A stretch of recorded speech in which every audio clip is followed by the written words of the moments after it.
Bienvenue chers amis au cœur de l'émission Homo Micro. Homo Micro, l'émission qui se prend en mots. Au cœur de la culture LGBTQI+, Brahim Naik Balk, entouré de ses chroniqueurs, inonde de couleurs les ondes depuis 2004. L'aventure continue avec cette nouvelle émission qui commence maintenant. Bonjour et bienvenue à toutes et à tous, où que vous soyez avec le Cercle des Chroniqueurs, ravi de vous savoir à l'écoute pour ce 15e épisode de la saison.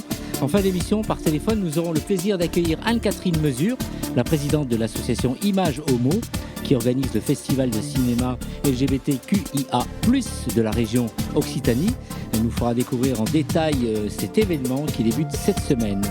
Pour vous informer, le plus de l'actu avec Nicolas Rividi qui est avec nous ce soir. Bonsoir Nicolas. Oui, bonsoir Brahim et bonsoir à toutes et tous chers auditeurs.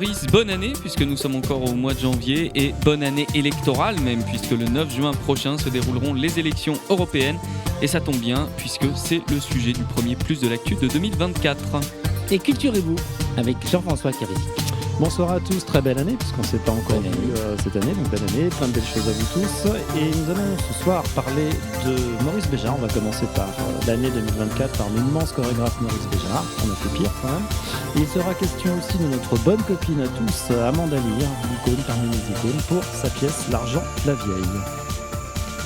En ce qui concerne la partie musicale, Nathan Hilero et Anatole Macha nous feront vibrer au son de la fierté. Ton sujet ce soir, Anatole ? Eh bien, ce soir, nous continuons notre exploration des artistes phares du site Bandcamp avec une légende de la composition de jeux vidéo, C418.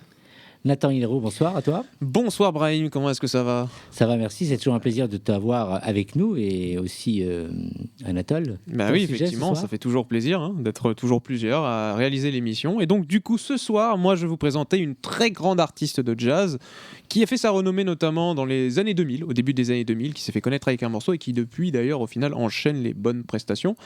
Et au final, d'ailleurs, qui a fait un très très bon concert l'année dernière. Je vais vous en parler plus tout à l'heure. Merci de rester avec nous. Homo Micro, l'invité du jour. Merci de rester avec nous pour découvrir l'événement explosif Friction folle et furieuse organisé par Friction Magazine le 25 janvier au Sample Bagnolet Paris 20e. Avec Thibaut Galis, nous allons explorer l'impact de Grindr sur la vie des gays et la nécessité de créer des espaces de débat et de militantisme pour la communauté LGBTQI+. Alors, quelles sont les conséquences de Grindr sur nos désirs et nos relations, pour ceux qui y vont souvent ? Comment repenser nos façons de nous connecter ?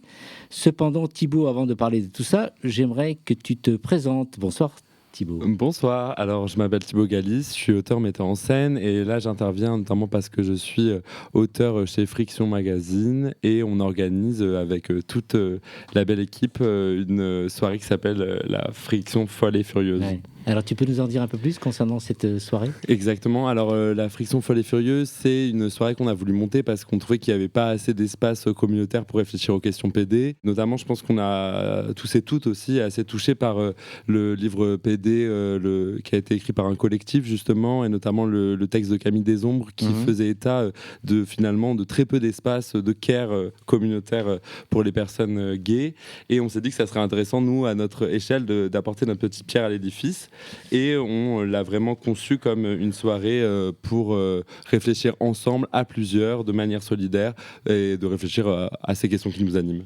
Alors pourquoi avez-vous choisi Grindr comme thème pour cette première édition de l'événement ? Parce que forcément Grindr c'est plus vendeur que parler d'autres sujets. Je pense qu'aussi c'est un thème qui nous relie tous pas mal dans la communauté gay, en tout cas qu'on y soit encore ou plus, on y a tous été un jour peut-être, ou en tout cas on en a entendu parler. C'est quelque chose qui revient beaucoup dans les conversations aussi. Enfin moi je vois très bien que c'est des trucs dont je parle avec mes copains gays. Donc voilà, c'est aussi pour ça qu'on a voulu parler de Grindr et on trouvait que c'était un bon premier sujet à aborder ensemble parce qu'il vient aussi relier plusieurs autres thématiques comme le désir, la question de l'apparence, de l'identité, la question de la manière dont on relationne les uns avec les autres entre PD. Alors justement, quel est l'impact de cette application sur la vie sexuelle des gays et sur leur sociabilité ? C'est tout un débat. C'est tout un débat, c'est justement pour ça qu'on a fait une table ronde. Quel est l'impact ? Je ne sais pas quel est l'impact. Je sais que, en tout cas moi, si je peux parler de mon expérience à moi je viens d'un petit village de campagne campagne, donc j'avoue que dès que j'ai ouvert Grindr, De quel coin? je viens de Normandie, Ouais. je viens de la Manche, donc vraiment un village de 2500 habitants où quand j'ouvrais Grindr, il y avait un mec, le premier mec était à genre 3 km, le deuxième à 10. Mais c'est quand même une application qui a quand même modulé ma manière de vivre mon homosexualité quand j'étais tout jeune. Et après, quand je suis monté dans les grandes villes, donc à Caen et à Paris, j'ai forcément d'un coup vu des profils très proches de moi, une accessibilité forcément rencontre de manière plus simple et évidente. Et on se disait que qu'est-ce que ça a impacté Grindr dans nos modes de vie, plein de choses, et ça dépend d'où on vient, ça dépend de notre classe sociale, de si on est une personne racisée ou pas. En fait, il y a plein de choses qui, en fait, d'un coup sur Grindr vont être actionnées par nos identités et la manière dont on veut relationner. Et donc voilà, ça, je sais pas, il y a tout un débat à faire, mais nos invités de la table ronde en parleront bien mieux que moi, qui n'ai pas étudié le sujet, mais qui l'ai vécu de l'intérieur. Alors les invités de la table ronde peuvent aussi répondre à la question comment Grindr influence-t-il notre façon de désirer, notre rapport à notre propre corps et à celui des autres. C'est une question qui peut être développée. Le rapport au désir, ouais.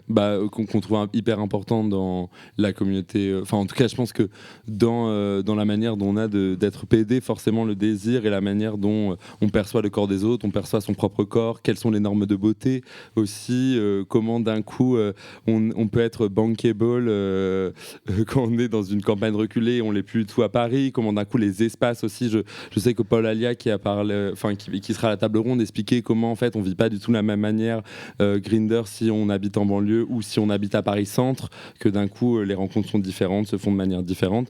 Donc oui, ils vont développer tout ça dans la table ronde et on espère qu'en tout cas, les invités qu'on a choisis nous permettront justement d'avoir un panel assez large de vision de Grindr, d'utilisation de Grindr, et aussi de la manière dont ça peut être, je sais pas comment dire, transfiguré potentiellement par l'art, parce que je sais qu'il y a Sido Lanzari qui sera là à la table ronde et justement qui travaille aussi sur ça. Qui c'est pour ceux qui ne connaissent pas? Alors, Sido Lanzari, c'est un artiste plasticien et cinéaste. On a, peut-être que je cite les autres personnes de la table ronde. Bien sûr, avec plaisir. On a aussi Fred Le Breton, qui est journaliste chez Remaids et activiste dans la lutte contre le VIH. Ouais. On a Noé, qui est un coordinateur d'usine participatif Les Mecs Trans, Les Personnes Transmasques et Grindr. Mmh. Et on a finalement Paul Alia, qui est justement auteur d'un mémoire de sociologie sur pratique de l'amitié gay. D'accord. C'est tout un... Quatre invités très différents, mais justement qui vont apporter aussi 4 visions très différentes. Et la table ronde sera modérée par Maxime Laval, donc, qui est également auteur chez Friction et qui a aussi beaucoup parlé dans ses écrits poétiques de la manière dont il pouvait vivre son homosexualité aujourd'hui. Donc je pense que c'est aussi une personne qui va être intéressante pour modérer justement le débat de ces 4 invités-là. Je pense que vous avez déjà discuté en équipe. Est-ce que tu peux nous parler maintenant des problèmes, des enjeux auxquels les PD sont confrontés et qui seront abordés lors de la table ronde? Comme on disait, on fait jamais la table ronde avant la table ronde. Mais nous, on aimerait bien parler de désir, la question de l'amour propre, peut-être comment, ce qu'on disait sur cette question de la norme, en fait, comment cette application, elle vient normer aussi notre désir, normer nos corps. Enfin, quelle photo on affiche. Enfin, moi, je sais très bien que je suis sur Grindr et je me dis, putain, mais quelle photo je mets? Est-ce que je mets une photo de ma torse nu ou pas? Enfin, il y a toutes ces choses-là qui sont à l'œuvre dans cette application. Peut-être aussi la violence que cette application peut apporter aussi. Ouais. Je pense notamment aux personnes racisées qui subissent énormément de racisme, aux personnes trans qui subissent aussi énormément de transphobie, aux personnes séropos qui subissent également plein de sérophobie. Donc en fait, il y a aussi toutes ces questions-là, la violence qui est à l'œuvre dans Grindr, et aussi peut-être parler de cette question des codes. Enfin, c'est drôle parce que chaque endroit a ses codes et Grindr a ses propres codes, et ça me fait penser à des discussions avec des potes hétéros et même des potes lesbiennes où on leur a ouvert Grindr devant elles et eux, et d'un coup il fallait tout leur expliquer, alors que nous ça nous paraissait limpide comme l'eau, j'ai envie de dire. Ouais. Et d'un coup, eux, ça ne l'était pas du tout. Et c'est drôle parce qu'il y a vraiment des usages et des codes très particuliers dans cette application. Et le but aussi de la table ronde, c'est en tout cas, moi, je le vois comme une manière de construire un échange du savoir et quelque chose. Enfin, on a plein d'expériences très individuelles, mais là, les mettre en commun, les confronter, ça crée pour moi une profondeur, une épaisseur qui est hyper intéressante et hyper importante aujourd'hui. Voilà. Et alors justement, quelle est l'importance de créer des espaces de débat, d'échange et de militantisme pour les PD? Pourquoi est-il vraiment nécessaire de discuter de sujets tels que l'agression, comme tu viens d'évoquer, et l'homophobie? Moi, je vois souvent quand je passe, mais tout à fait par hasard, à chaque fois, comme je fais de la radio, donc j'essaie de m'intéresser un peu à ce qui se passe autour, mais je vais jamais draguer les gens. Non. Et souvent, moi, ce qui me dérange, c'est pas de vieux. Bon, on peut comprendre si c'est moi qui va sur Grindr. Souvent, donc, pas de rebeux, pas de nouache, pas de... Et c'est dérangeant quelque part, pas de... Donc, Ah bah oui, enfin totalement. Enfin, je pense qu'il y a, le problème, c'est que Grindr nous fait croire que c'est la vraie vie, mais ça n'est pas la vraie vie. C'est une application virtuelle et numérique, et on se permet aussi vachement plus de trucs sur Grindr que dans la vraie vie. Enfin, en fait, par exemple, il y a des gens qui te bloquent. Enfin, en fait, tu leur dis un truc qui leur plaît pas, ils te bloquent. Les gens sont très violents, les gens ne répondent pas, et c'est intéressant de voir comment d'un coup Grindr a recréé une micro-société à l'intérieur d'un cercle PD ou même LGBT plus large, et comment d'un coup il y a les propres normes, ces propres choses-là. Et donc je pense que c'est hyper intéressant de réfléchir à la manière dont ça construit notre désir, et qu'est-ce qu'on peut trouver aussi après, parce qu'en fait notre but aussi de la table ronde, c'est de se dire, bon bah ok, ouais, on a tous Grindr sur nos téléphones, est-ce qu'on peut en avoir un meilleur usage, est-ce qu'on a envie de partir de Grindr, pourquoi on y reste, et donc dans ce cas-là, si on y reste aussi, quelle éthique on peut avoir sur Grindr, je sais pas, qu'est-ce qu'on peut se permettre de faire. Et là, oui, Jean-François. Il y a, par rapport à Grindr, il y a un côté très addictif, comme beaucoup d'applis quand même, ce qui fait que... J'allais dire justement, c'est vrai que le côté, quand on y est, on y reste, donc il y a quelque chose qui...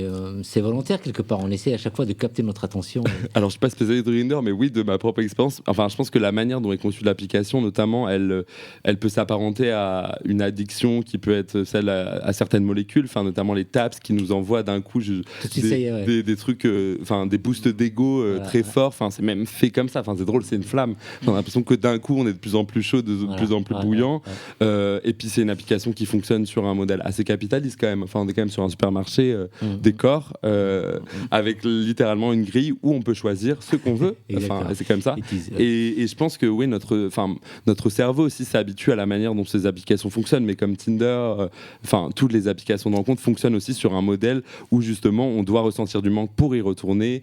On voit très bien même la manière dont ils nous affichent les petites notifications en mode c'est le moment chaud, bouillant sur Grindr, let's go, allez rencontrer les mecs à côté de chez vous. Enfin il y a ça aussi sur Tinder, donc ça fonctionne comme ça. Ouais. Mais au-delà du côté effectivement chaud bouillant, je pense que ça renvoie surtout une estime de soi ou une surestime de soi. C'est surtout, enfin je pense, en dehors du fait que effectivement c'est une application de rencontre sexe, on est bien d'accord, mais au-delà de ça, l'étape et tout ça, je pense que ça renvoie une image extrêmement forte de soi. En fait, quand on en reçoit, quand on est courtisé, on a le sentiment que c'est la vraie vie. En fait, pas du tout, effectivement. Et je pense que c'est ça le côté addictif du truc, en fait. C'est l'ego, finalement. Oui, mais on a forcément envie d'y retourner pour... Et puis c'est toujours le truc de on se dit, ok, on a une tape, et puis on en a plus pendant une journée, puis ça se trouve, il va y en avoir une qui revient, et on va encore avoir ce boost-là. Non, mais c'est évident. Ouais. Et on est tous tributaires aussi de cette application, enfin en tout cas très majoritairement dans cette communauté, quoi. Ouais. Alors après, le risque aussi, c'est de... Finalement, on ne sort pas de chez soi pour faire des rencontres, non? Pas forcément. Oh, ça, je sais pas. je pense que moi, en tant que PD dans ma campagne, ça m'a quand même sauvé d'avoir Grindr. Même si je sortais pas de chez moi, ça me permettait quand même de parler à des gens qui me ressemblaient. Je sais pas s'il faut en avoir un truc en se disant... Enfin, je sais pas s'il faut l'avoir en se disant les applications ne nous permettent pas de sortir de chez nous. Parce que...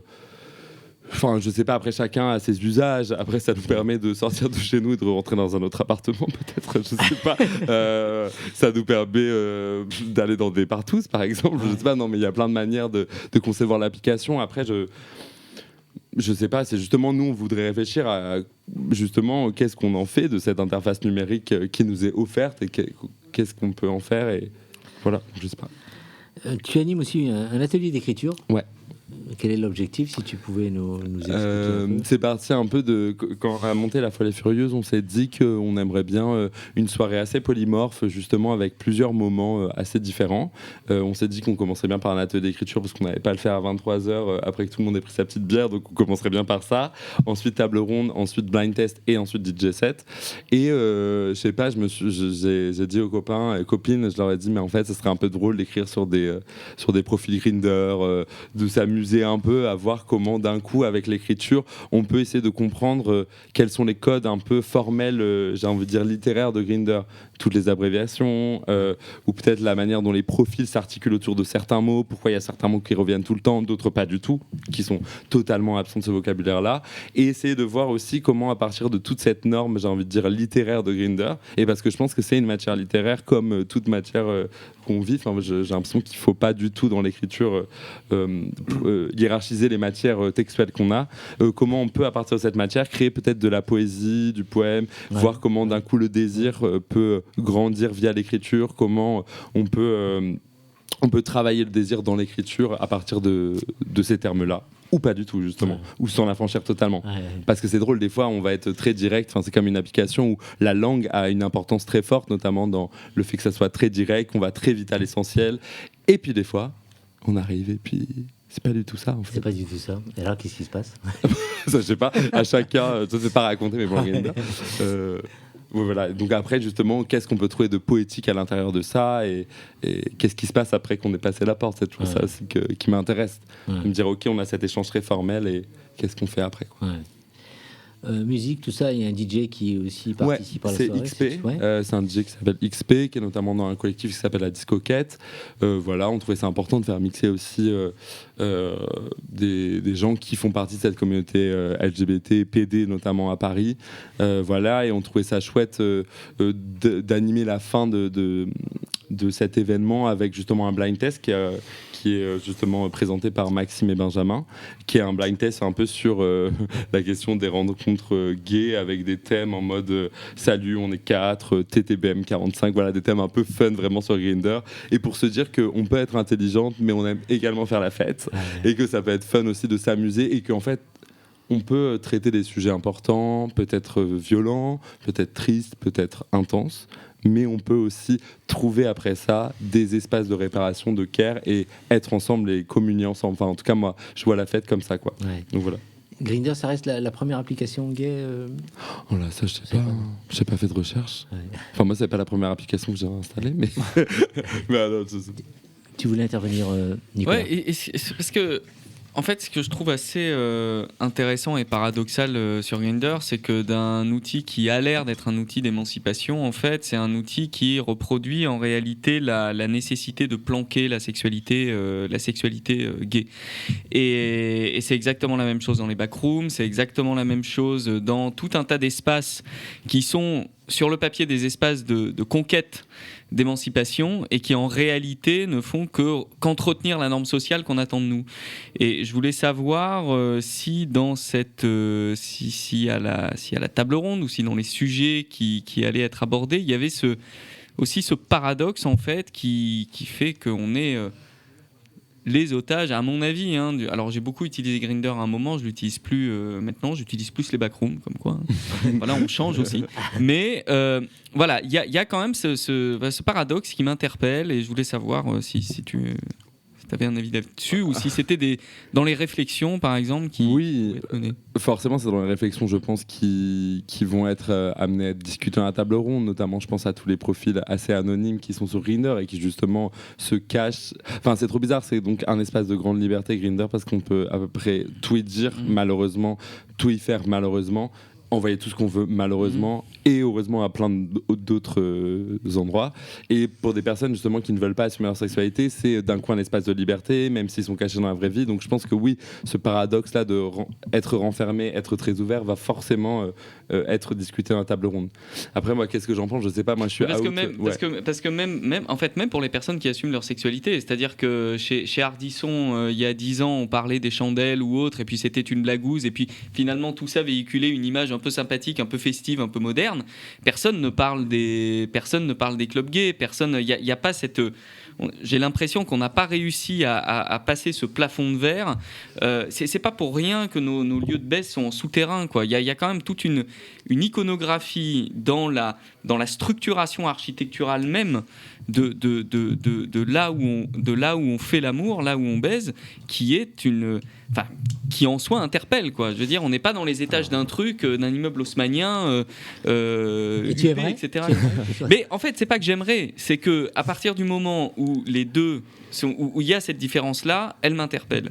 Et donc à partir du moment où il y a cette différence-là, je m'interroge sur le fait de savoir pourquoi elle existe et pourquoi à un moment elle perdure aussi. Ouais, je pense qu'il y a le côté, enfin, faut pas être devin pour savoir ça, mais honteux en fait. C'est-à-dire qu'on s'est ramené toujours à quelque chose qui est planqué, donc on le voit pas, donc on peut ne pas en parler et on peut ne pas faire comme si ça n'existait pas. Je pense qu'on en est toujours là, malgré Sans tout. parler de ceux qui se cachent, c'est-à-dire qu'ils vont parce qu'ils ont une double vie. Bien sûr.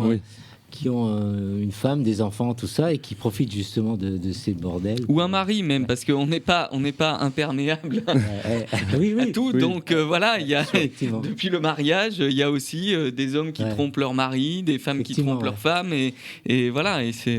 Mais quand tu parles de la honte, moi justement, ça me fait penser à Didier Ribon là, dans Réflexion sur la question gay, qui dit que c'est la première chose que l'on apprend en tant que PD, c'est la honte en fait, la honte d'être qui l'on est. Donc forcément, j'ai l'impression que nos espaces de sociabilité, on les construit dans la honte, c'est-à-dire à l'écart, caché. Et aussi, je crois que pour avoir des espaces en non-mixité, ou en tout cas dans lesquels on se sent safe, on a besoin aussi de s'extraire de cette société qui peut être très violente à notre égard. Et en fait, je crois que c'est un double mouvement aussi. C'est un truc de on a appris entre eux à être honteux et à se cacher, et en même temps, être caché nous permet d'être un peu plus soulagé et safe. Mais ce côté caché, il y a un côté aussi quelque part excitant, parce qu'on cherche, on se cache, Non ? Oui, peut-être. En fait, je sais pas. Je ne sais pas si c'est bien ou si c'est pas bien. C'est pas l'objet de ma réflexion et de la question. C'est ça existe, c'est comme ça. Donc pourquoi ça existe et pourquoi c'est comme ça ? Et peut-être que finalement c'est quelque chose de bien et que ça doit exister comme ça. Mais voilà, j'ai du mal à ne pas y voir la marque encore assez prégnante d'une société qui nous rejette depuis des millénaires, qui en réalité, malgré une ouverture de façade, nous continue à nous rejeter fortement actuellement, et que ça, à mon avis, ça déteint sur la façon aussi dont on agit. Jean-François ? Moi, je pense que si on demande à l'administration du château de Versailles ou de Fontainebleau d'organiser une soirée queer, libertine,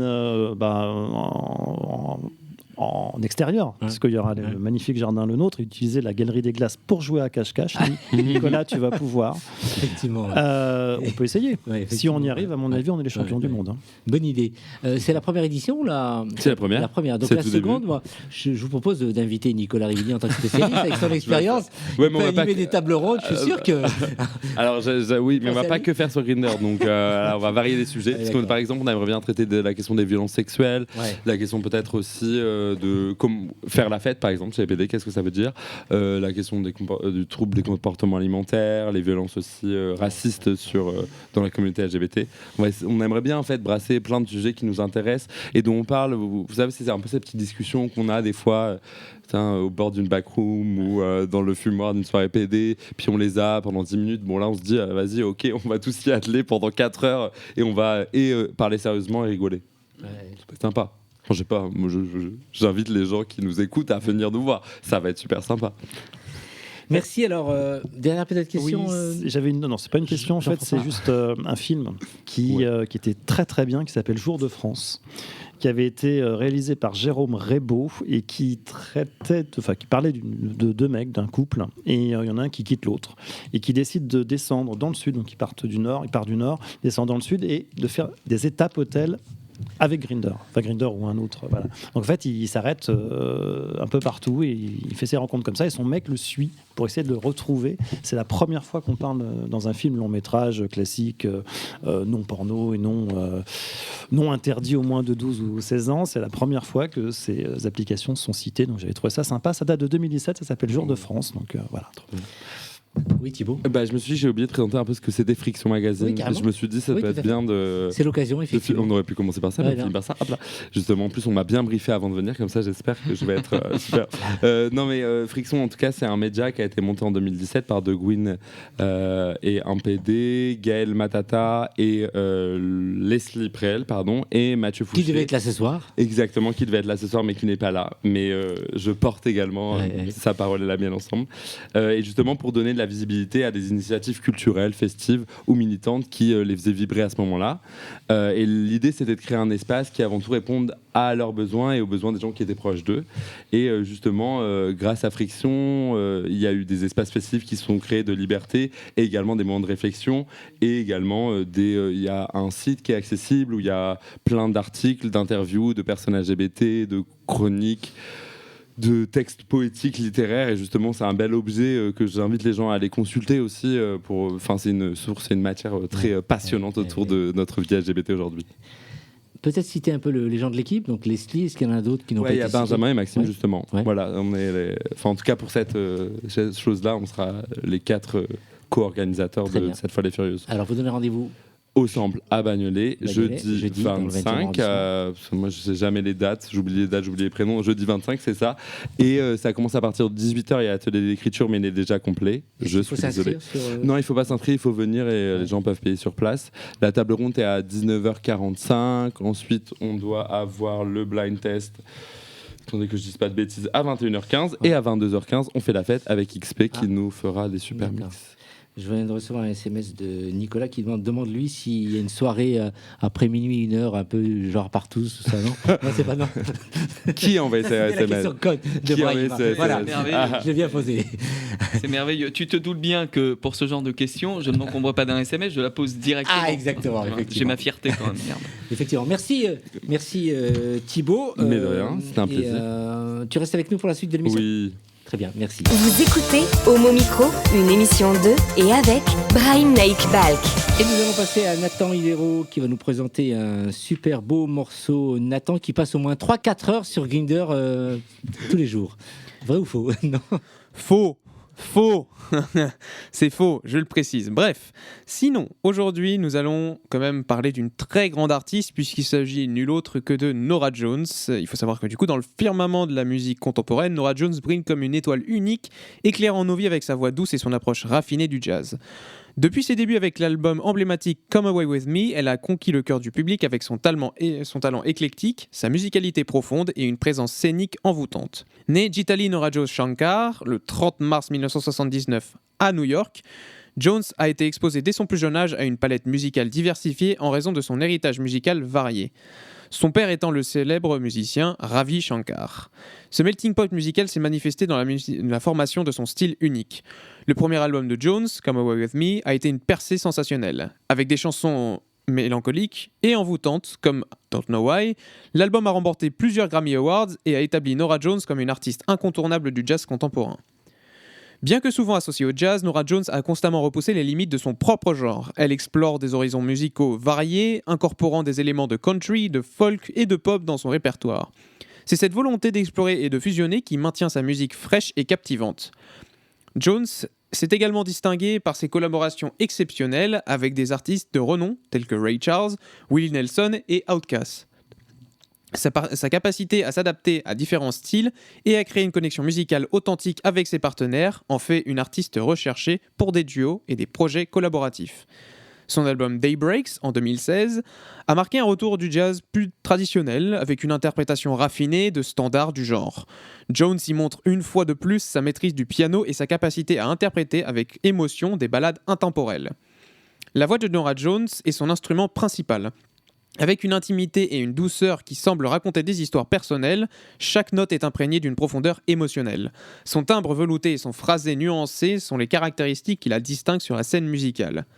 Tenez, si vous voulez regarder un magnifique concert de Norah Jones, vous pouvez regarder le concert qu'elle a fait au Baloise Session sur Quest TV l'année dernière, un festival de musique qui se déroule chaque année à Bâle en Suisse et qui accueille de nombreux artistes de renom. Il y a eu notamment Jolly Angels une année, et l'année dernière, il y a eu notamment elle, Voracles, qui est un très très grand artiste notamment de indie dance, Freya Ridings, Jessie J, Ellie Goulding, UB40 et le très célèbre Noel Gallagher. Au fil de sa carrière, Norah Jones a suivi un parcours musical sans frontières, évitant les étiquettes restrictives, que ce soit dans la poésie du jazz, l'authenticité de la country ou l'exploration de nouvelles sonorités. Elle maintient une constante, l'émotion pure qui transparaît dans chaque note. Norah Jones incarne donc la magie du jazz moderne, alliant l'élégance classique à la liberté de l'exploration musicale. Son héritage musical est un kaléidoscope de genres tissés avec une voix captivante et une virtuosité instrumentale. Elle continue à être une source d'inspiration pour ceux qui recherchent une musicalité authentique et une connexion émotionnelle dans un monde de plus en plus complexe. Norah Jones n'est pas seulement une artiste, elle est invitée dans nos vies, apportant avec elle la beauté intemporelle de la musique, bien jouée et bien chantée. Ce soir, mesdames et messieurs, et chères auditrices et chers auditeurs, Je vais vous faire écouter un morceau justement où Norah Jones cette fois-ci n'est pas l'artiste principal. En effet, cette fois-ci, le morceau est en tout cas en featuring, comme je vous l'ai dit, effectivement, elle a fait beaucoup de duos, mais elle est en featuring avec un certain Logic. Logic est un rappeur américain, il est considéré, on va dire, de cette génération de rappeurs blancs qui ont suivi Eminem notamment, et qui commence à être assez connu, notamment dans l'univers du jazz. Enfin, du moins, c'est ce qu'on pense. Mais en fait, il est surtout très connu dans l'univers du rap parce qu'il fait beaucoup de musique, etc., qui ont transcendé beaucoup d'Américains. Il a fait des musiques très connues et sur lesquelles il a enchaîné notamment plusieurs hits. Je pourrais pas notamment tous les citer, mais bon, c'est pas grave. Ce soir, on va écouter du coup un morceau. Donc, Logic et Norah Jones. On va écouter Paradise 2 parce qu'il a fait une première version, mais la deuxième version justement avec Norah Jones, qui est d'ailleurs assez groovy, assez entraînante. On écoute ça tout de suite.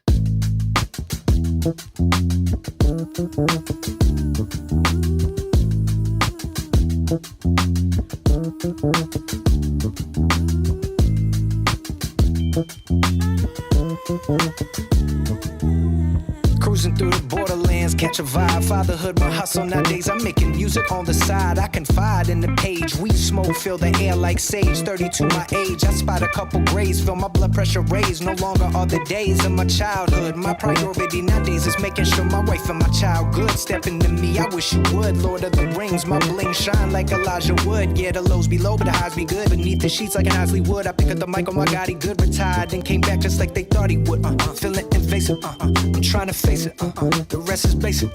Hey yo, I want you to play this and vibe in the ride. I'm finally happy with the man on the inside, full of pride, full of fear. Been a decade, but I'm here seeing clear. Different motivations, no longer the people that's up in my ear. I woke up early on my born day, like Nasir 9-4, 365 behind me now, plus one more. My physical frame made it beyond what they said it would. My debut album did better than Reddit said it would. Made it out the trap, but I got my yeah, that's a fact. I'm running it back like what's up? From the cover of double XL to my moment of clarity as I excel at Madison Square. I swear the rap game will spit your shit like an affair. Prepare for the worst. In this business, shit can get grimy. Got them all behind me. Come now, don't try me, cause I'm me the god. Study bitches like I'm abroad. This is dad music. Pick up the pen and know how to use it. Plenty responsibility in me, know how to use it. Appreciative for what I got, cause people could lose it. Take these lyrics and use it. Take the heart on my sleeve and transfuse it. I'm bleeding as you listen to what I'm reading. No longer needing approval and feeding into the vision of the public. I'm above it. Used to do it how they did it, cause I thought that's how you did it. Now I do it cause I love it. I don't covet everything they got that I don't.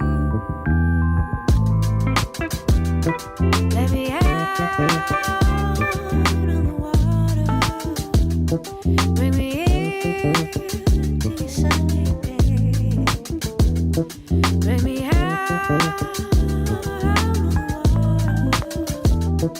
Let me into your sunny day.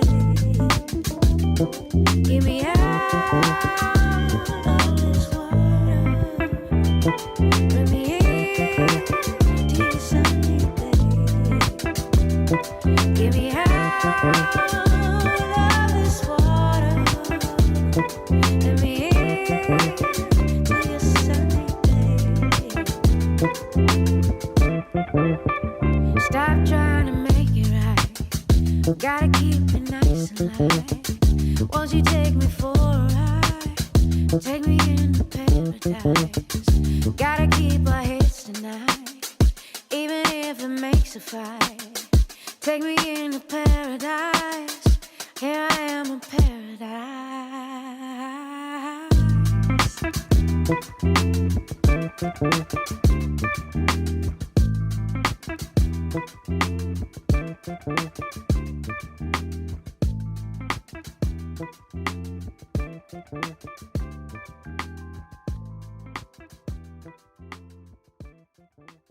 Au mon micro, le cercle des chroniqueurs. Et on retrouve Nicolas Rividi dans le plus de l'actu. Alors Nicolas, on revient avec toi sur le sujet politique de l'année. Il s'agit des élections européennes. Peut-être qu'en préambule, tu peux nous rappeler de façon simple le fonctionnement des instances européennes et qui nous allons surtout élire au juste. Dis-nous. Et Brahim, voici une première question très pertinente. Je note que la pause hivernale n'a altéré ni l'exceptionnelle qualité de tes réflexions, ni ta soif de savoir, et je t'en remercie.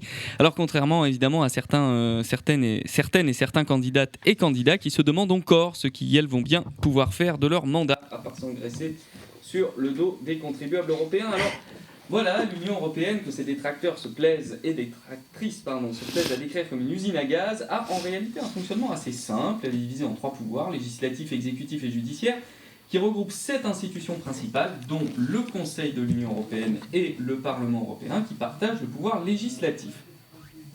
Comme dans toute démocratie, le pouvoir législatif est celui qui propose et vote la loi, qui régit notre vie quotidienne. Alors pour l'Europe, on parle plutôt de directive, mais la substance est la même, à ceci près que... je fais un changement de micro, j'ai l'impression d'être dans une course de F1. Hop, en 6 secondes, c'est réglé, comme pour le reste. Alors, pour l'Europe, on parle plutôt de directive, mais la substance est la même, à ceci près que chaque État membre de l'Union transpose les directives dans son droit national. Si les membres du Conseil de l'Union européenne sont les ministres des Affaires étrangères de chacun des pays membres, et donc sont donc nommés, les membres du Parlement européen, eux et elles, sont élus à la proportionnelle par chaque pays. C'est là-dessus que porte l'enjeu du scrutin du 9 juin. S'il doit s'entendre avec le Conseil européen, la Commission européenne et le Conseil de l'Union européenne, le Parlement demeure néanmoins souverain pour nombre de décisions importantes. Budget, directive, élection de la ou du président de la Commission européenne et censure de la même commission, contrôle divers.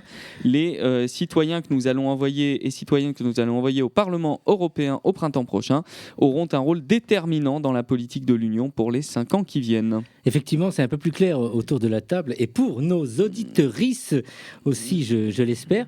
Mais quelle est la situation en France à l'approche de ces élections, Nicolas ? Eh bien, les élections européennes font partie de ces élections un peu boudées, autant parce que le rôle de l'Union n'est pas toujours très perceptible, et ensuite du fait que des fantasmes relayés par une partie de la classe politique elle-même, qui explique depuis des décennies au mieux que l'Union ne sert à rien, au pire qu'elle vole et qu'elle entrave le destin des nations qui la composent. Cette rhétorique qui était habituellement l'apanage de l'extrême droite fait aussi beaucoup recette à gauche, en général, pour qui l'Union est surtout l'institutionnalisation, et c'est pas complètement faux, de l'ultralibéralisme à grands coups, de mise en concurrence, d'accords commerciaux scélérats et de fin des monopoles d'État, d'une monnaie unique qui rendrait esclaves, enfin j'en passe et des meilleurs. Mais il serait trop facile de céder aux tentations tristes de ceux qui, pour diverses raisons, font leur beurre sur le faussoiement de l'Union européenne. Une élection, c'est d'abord le choix d'une ligne politique, et en l'espèce, le résultat de vote peut avoir des conséquences funestes.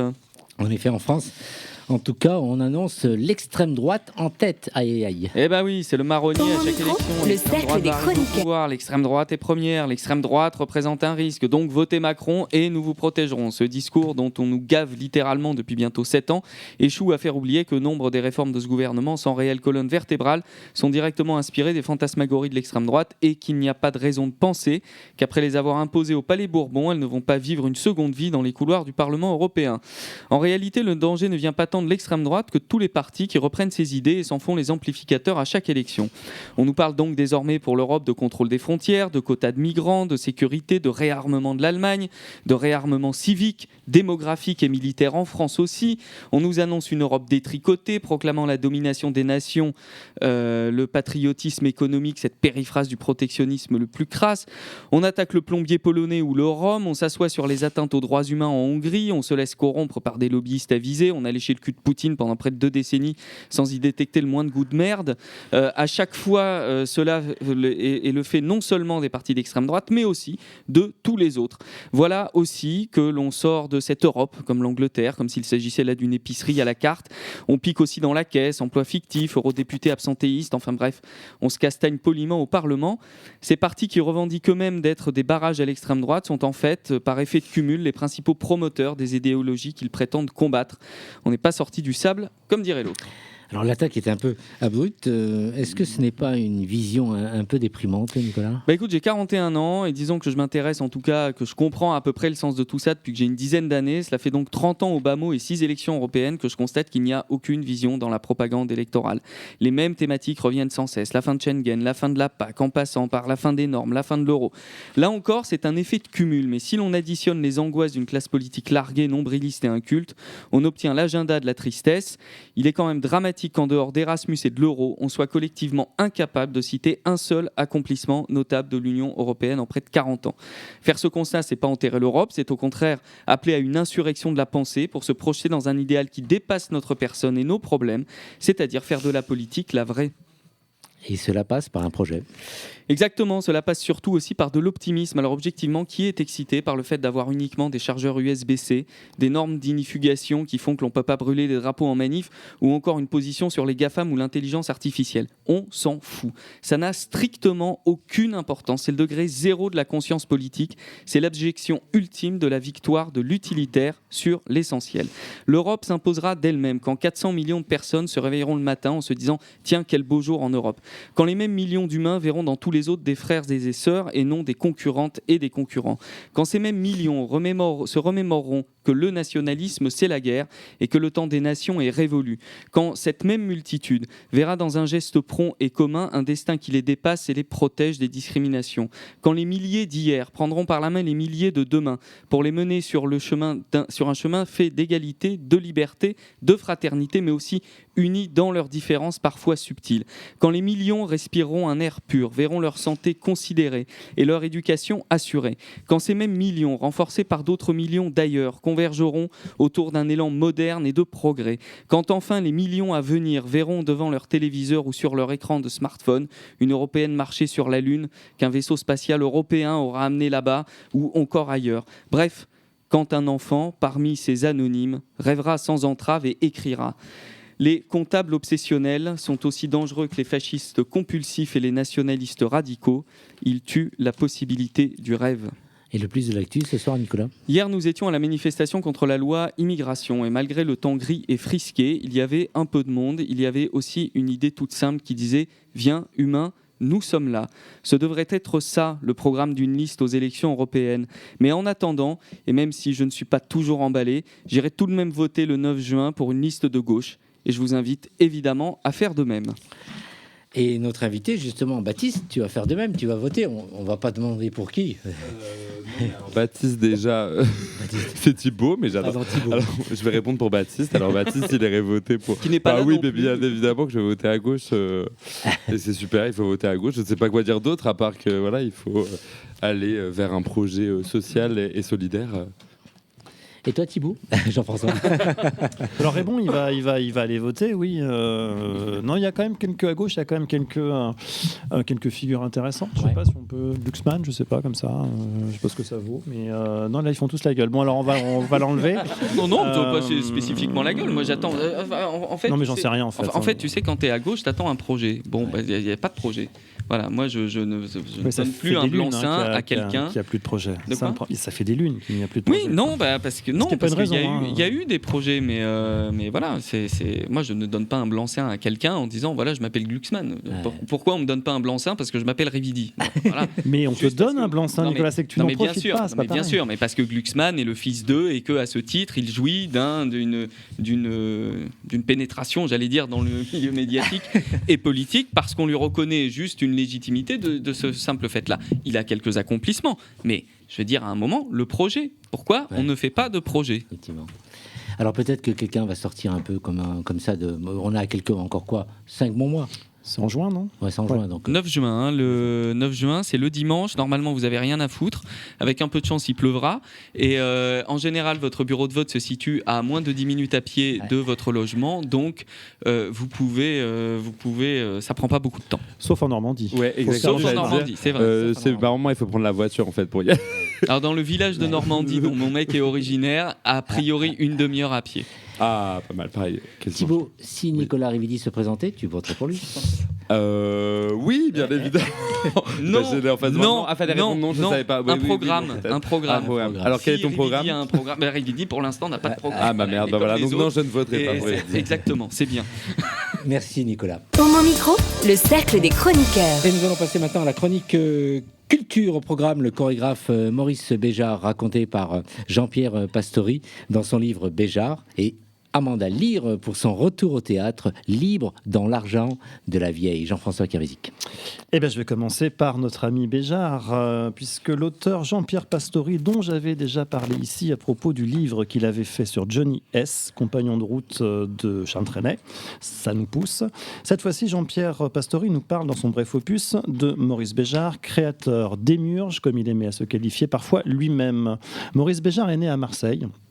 Le jeune Maurice donc part très tôt à Paris pour parfaire sa carrière de danseur. Après avoir vu Serge Diffard sur scène, il travaille dans le mythique studio Wacker où il accède à un enseignement exigeant et ensuite ses directions l'Opéra de Paris.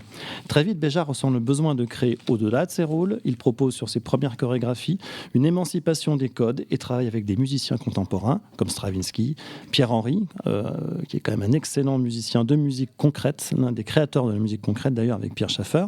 Il crée L'Oiseau de Feu, Messe pour le temps présent et sa pièce maîtresse, inspirée par Maurice Ravel, et dansée par l'Argentin Jorge Don. Cette pièce, c'est évidemment le Boléro. Il dirige les ballets du Théâtre de la Monnaie à Bruxelles, crée les mythiques ballets du XXe siècle, puis le Béjart Ballet à Lausanne. Je vais y arriver, tout en présentant ses œuvres en France et dans le monde. Béjart, c'est un personnage, un don, un danseur que le XXe siècle aura porté et dont le legs continue à nous faire vibrer. Maurice Béjart nous a quittés en 2007. Voilà. Ce magnifique livre, Jean-Pierre Pastori, la collection Infolio Presto, ce sont des éditeurs suisses et ça s'appelle La danse sans frontières. Voilà, je voulais juste rajouter à propos de Maurice Béjart que c'est un chorégraphe exceptionnel qui a eu un petit creux ces dernières années. On le danse beaucoup moins. Heureusement que l'opéra était là pour cette année le remettre au goût du jour et on espère qu'on reverra sa compagnie danser très bientôt. Merci pour cette partie concernant Béjart. Et maintenant, Amanda Lear, qu'on connaît bien sûr tous, fait son grand retour au théâtre à Paris, dans L'Argent de la Vieille. Eh bien oui, Amanda Lear, que l'on attendait plus, ou plutôt qu'on attendait vraiment un peu partout, notre mère à tous, elle fait son retour au théâtre dans une pièce qui s'appelle L'Argent de la Vieille, qui est à l'origine une comédie italienne légendaire, réalisée par un certain Luigi Comencini, grand réalisateur italien, et interprétée par Bette Davis, quand même, et Alberto Sordi. Amanda Lear reprend sur scène le personnage de cette vieille, qui n'a pas de nom ni de prénom, et qui parvient avec ruse, cynisme et beaucoup d'humour à éloigner la cupidité d'un couple avide. Rôle sur mesure pour celle qui fut la compagne de Salvador Dali, de David Bowie et, m'a-t-on dit, d'un certain Brahim. Ah, si. C'est vrai ? T'étais pas au courant ? Ah bah oui. Tu te rappelles pas, t'as vécu 10 ans avec Amanda Lear. Oui, c'est vrai. Ah, c'est vrai. Quand même. C'est vrai. C'est vrai. Elle effectue. Oublié. Bah oui, c'est pour ça que je suis là pour te le rappeler. Elle effectue un retour sur scène donc très attendu. Je n'ai pas vu la pièce parce que elle n'a pas encore commencé. Ce sera donc le 1er février, à partir du 1er février, au Théâtre Libre. Voilà, c'est adapté par Jean Franco et Guillaume Mélanie parce que c'est une pièce italienne, bien sûr. L'original a été écrit par Rodolfo Sonego.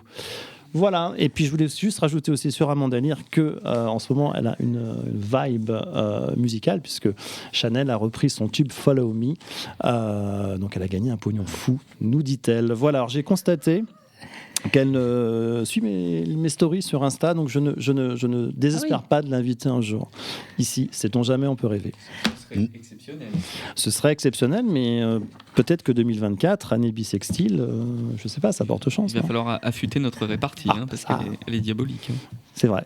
Merci Jean-François. Elle parle un peu que ça, non ? Non, alors ça, c'est le revival Jeanne Moreau. C'est ça. Merci Jean-François. Au mon micro, le cercle des chroniqueurs. Et nous avons en ligne et le plaisir d'accueillir Anne-Catherine Mesure, chroniqueuse chez nous et présidente des Images Homo, DIAM, l'association qui organise le festival de cinéma LGBTQIA+, de Toulouse et de la région Occitanie. Ce festival qui en est à sa 17e édition, se déroulera du 26 janvier au 4 février à Toulouse, puis du 5 au 28 février 2024 dans la région. Nous avons hâte d'en savoir un peu plus avec toi, Anne-Catherine Mesure. Bonsoir. Bonsoir à tout le monde. Donc là, je sais que tu as beaucoup de travail. Bon, le stress, petit à petit, va finir par disparaître. Avant tout, j'aimerais que tu nous parles un peu de l'histoire et l'objectif du festival de cinéma que tu présides depuis maintenant quelques temps avec ton équipe. Oui, c'est un festival qui a été fondé en 2007 par Jacques Ellor et qui était de grands cinéphiles et qui voulait avoir une meilleure visibilité des LGBT dans le cinéma et aussi rendre le cinéma qui traitait de ces thématiques-là plus accessible au public. Il faut se souvenir qu'en 2007, c'était un moment où il y avait encore peu d'œuvres qui parlaient des LGBT et quand elles en parlaient, c'était des fois de manière caricaturale ou dévalorisante. Donc c'était vraiment une façon d'apporter un regard interne et pouvoir choisir les œuvres qu'on avait envie de partager. Et puis, au début, c'était une commission qui faisait partie d'une grande association toulousaine qui n'existe plus aujourd'hui, qui était Arc-en-Ciel.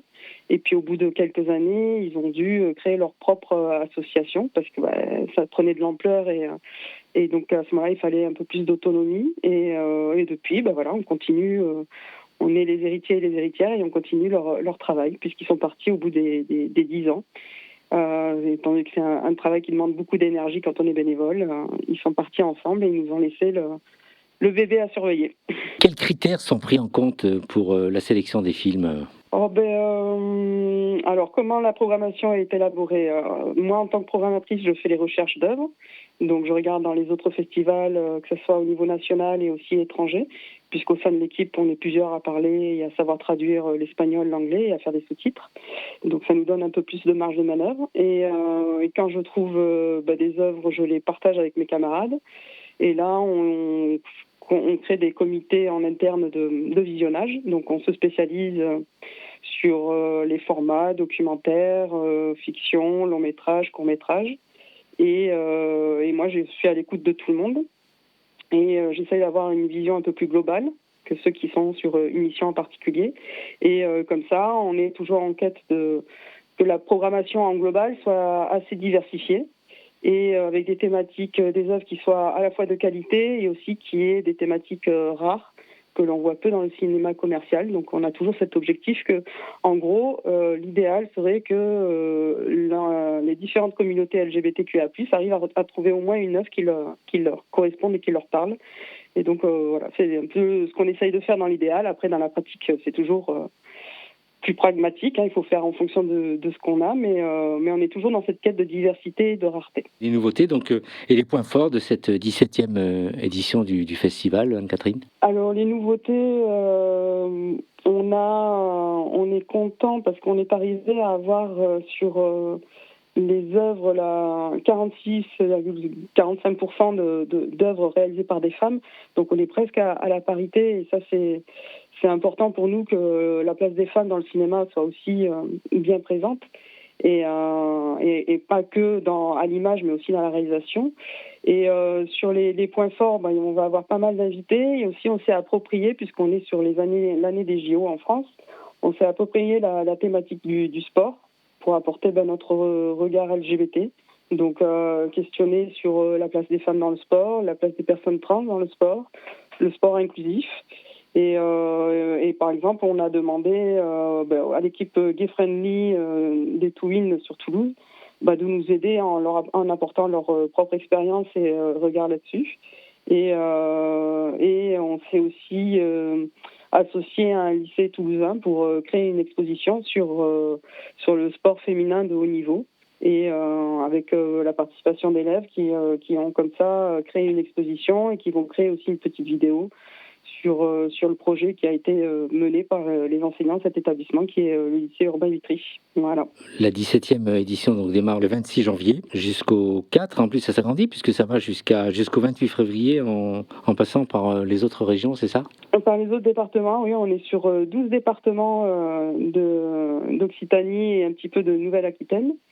Et donc ça nous fait pas mal de projections et là aussi on est beaucoup aidé par des associations locales LGBT et qui prennent le relais quand on peut pas se déplacer et c'est une bonne chose aussi de savoir que il y a autant de cinémas qui souhaitent puisque c'est les cinémas qui répondent à l'appel, c'est pas nous qui les forçons ou qui les démarchons, c'est vraiment ça vient d'eux-mêmes. Donc voilà, c'est un bel élan et une belle énergie collective qui va se poursuivre quand la partie toulousaine sera terminée. Qu'est-ce que tu peux nous dire pour finir ? Venez. Venez. Je peux vous dire de venir et de profiter. Il y aura aussi quelques prestations artistiques d'artistes drag toulousains et toulousaines. Et il y aura des invités comme Sébastien Lifshitz qui va présenter 2 documentaires à la Cinémathèque le 30 janvier. Il y aura Marie Laborie aussi. On est très contents et contente de l'accueillir.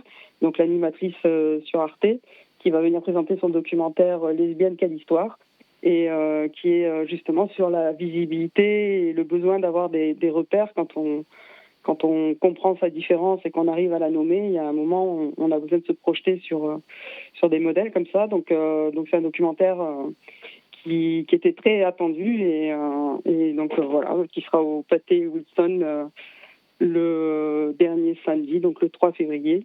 Donc je ne peux que conseiller de venir, de découvrir avec nous, de partager cette convivialité autour du cinéma et de nous faire des retours positifs ou s'il y a des critiques, de nous les faire et on s'améliorera pour la 18e. Merci Anne-Catherine. Donc allez tous à ce festival, plus que quelques jours.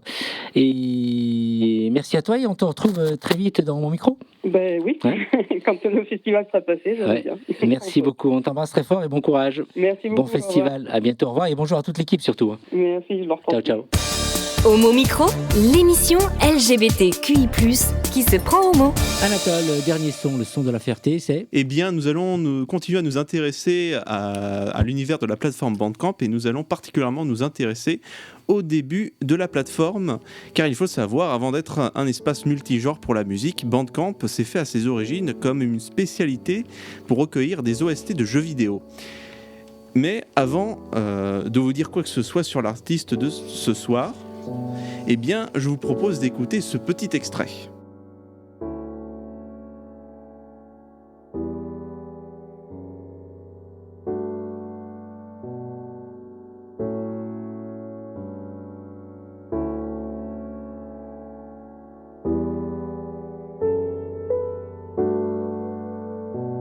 Et oui, je suis persuadé qu'une majorité de nos spectateurs ont reconnu cette mélodie maintenant devenue culte.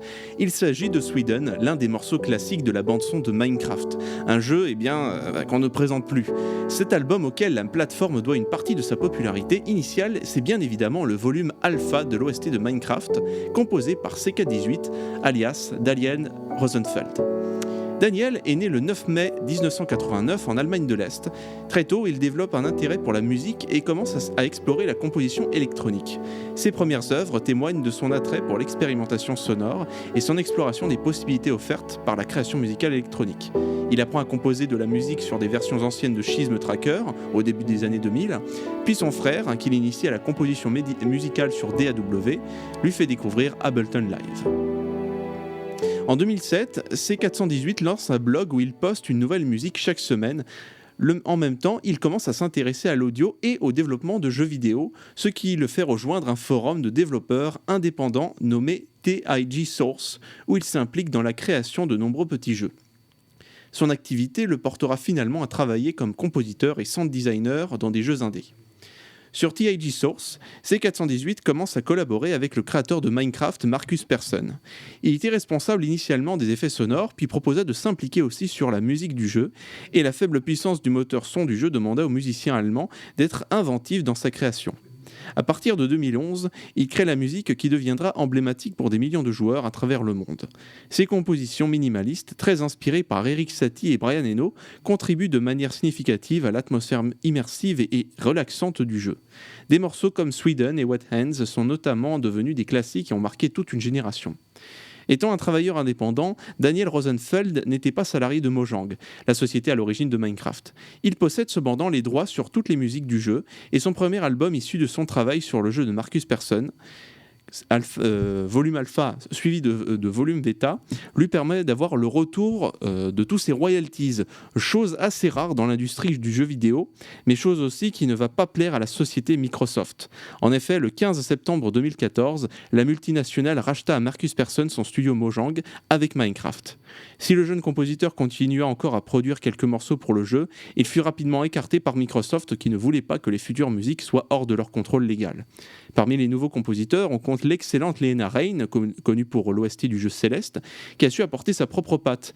Mais ce qui a moins plu aux fans, en revanche, c'est aussi d'embaucher des artistes plus figurants dans le seul et unique but de cloner le style musical de C418, et ce alors que le jeune artiste allemand avait préparé un troisième album qu'il ne pourra au final jamais rendre public suite à un litige avec Microsoft. Mais évidemment, C418 ne se résume pas qu'à Minecraft, il a aussi une carrière solo florissante dont les albums 72 Minutes of Fame, One en 2012 et C418, l'album titre, en 2020. Ces projets relèvent de la diversité et de nombreux talents musicaux, explorant des styles allant de l'ambiance électronique expérimentale. Et sa musique en solo attire un public qui apprécie sa créativité et son approche éclectique. Même si c'est un cas de musique plus générationnelle qu'autre chose, il a aussi des émotions puissantes intemporelles dans la musique de C418 et encore plus dans son chef-d'œuvre pour Minecraft. Je vous propose donc d'apprécier pour ce soir ces émotions intemporelles avec Move City, 6e morceau de volume alpha.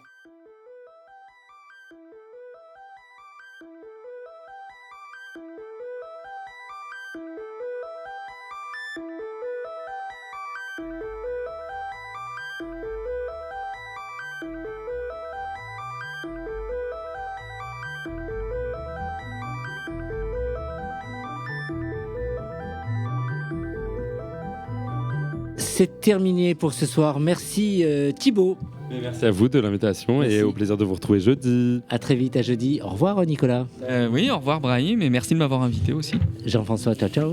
Ciao, à bientôt. Ouais, et puis merci de m'avoir invité.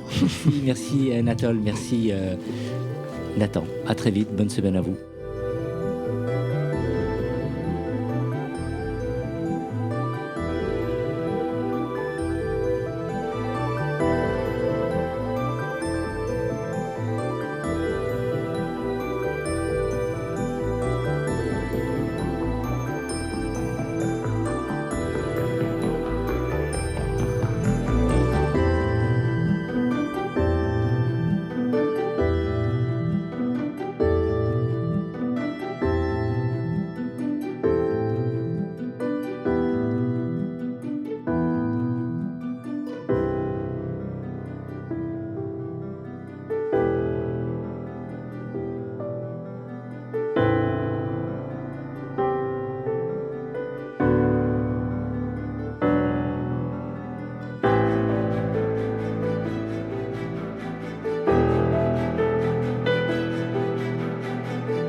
Cette émission est maintenant terminée, mais un conseil, retrouvez l'ensemble des podcasts d'Homo Micro, l'émission qui se prend au mot, sur toutes les bonnes plateformes de streaming.